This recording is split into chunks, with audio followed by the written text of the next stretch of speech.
আচ্ছা, নতুন বছরের শুরুতে তোমাদের বাড়িতে তুলসী তলায় কি বসুন্ধরা লাগানো হয়? আমাদের বাড়িতে লাগানো হয়। আর আমি প্রত্যেক বছর দায়িত্ব সহকারে এই ঘরটাকে রং করি। এই বছরও আমি ভাবলাম তোমাদের সাথে শেয়ার করি। আগের বছরগুলোতে আমি এই ঘরটাকে আগে থেকে রং করে রেখে দিই, কিন্তু এই বছর মা বলেছিল, কিন্তু আমার একদমই খেয়াল ছিল না।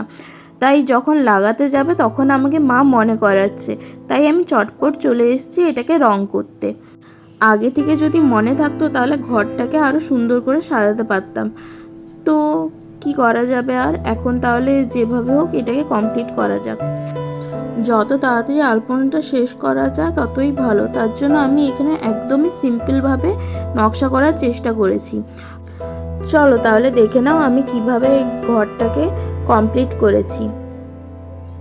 আর তোমরা কারা কারা এভাবে ঘট রং করো সেটা আমাকে কমেন্ট করে জানিও। আর কাদের উপর ঘরের এই বসুন্ধরা সাজানোর কাজ পড়ে সেটাও আমাকে কমেন্ট করে জানাও।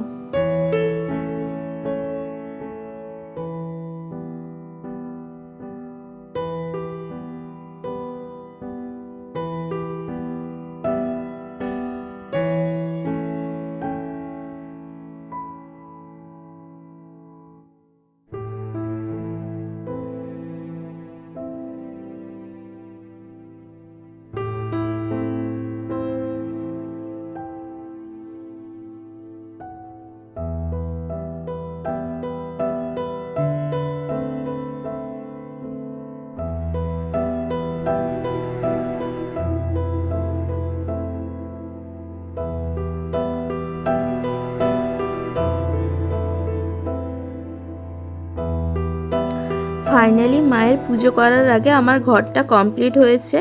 তো তোমরা কমেন্ট করে জানিও এই ঘরটা কেমন লাগছে তোমাদের। দেখা হবে নেক্সট ভিডিওতে। বাই।